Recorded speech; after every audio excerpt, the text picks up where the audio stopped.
आणि यानंतर आता बघूया टॉप 9 महत्त्वाच्या बातम्या।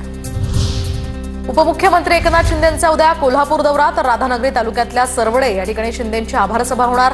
उद्या संध्याकाळी 5 वाजता जाहीर सभेचं आयोजन। गृहराज्यमंत्री योगेश कदम आज बीड आणि जालनाच्या दौऱ्यावर, तर योगेश कदम संतोष देशमुख कुटुंबियांचीही भेट घेणार। जालन्यातील शिवसेना नेत्यांची भेट घेऊन बैठका घेणार असल्याची माहिती। रोहित पवारांचे निकटवर्तीय सुभाष गुळवे आदिनाथ सहकारी साखर कारखान्याची निवडणूक लढवणार। सुभाष गुळवे बारामती अॅग्रो साखर कारखान्याचे उपाध्यक्ष, महायुतीच्या पॅनलमधून गुळवे निवडणूक रिंगणात। चर्चेला यामुळे उधाण। आदिवासी विभागाचा 64 कोटींचा निधी राज्याच्या तिजोरीत पुन्हा जमा। अधिकाऱ्याच्या निष्काळजीपणामुळे आदिवासी विभागाला फटका। बिल सबमिट न केल्यामुळे 64 कोटी रुपये तिजोरीत गेल्याची माहिती। आमदार सुलभा गायकवाडांच्या नेतृत्वात कल्याणपूर्वमध्ये भाजपच्या पक्ष बांधणीला वेग, तर एका कार्यालयाचं उद्घाटन।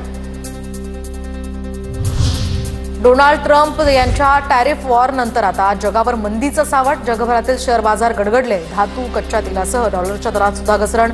9 एप्रिलपासून अमेरिका जगभरातील देशांवर अतिरिक्त आयात शुल्क लावणार। मुख्यमंत्री फेलोशिप अंतर्गत 60 उमेदवारांच्या नियुक्त्या, तर काम, अर्थ आणि सांख्यिकी विभागाकडून पुढील प्रक्रिया होणार। राज्यात 1 मे पासून घरांची नोंदणी ऑनलाईन पद्धतीने होणार। आधार कार्ड आणि प्राप्तिकर प्रमाणपत्राच्या आधारे नोंदणी करता येणार। विद्यार्थ्यांच्या आधार प्रमाणीकरणासाठी आता 15 एप्रिलपर्यंत विशेष मोहीम। राज्यभरातील शाळांतील एकूण 94.72% विद्यार्थ्यांचे आधार क्रमांक प्रमाणित।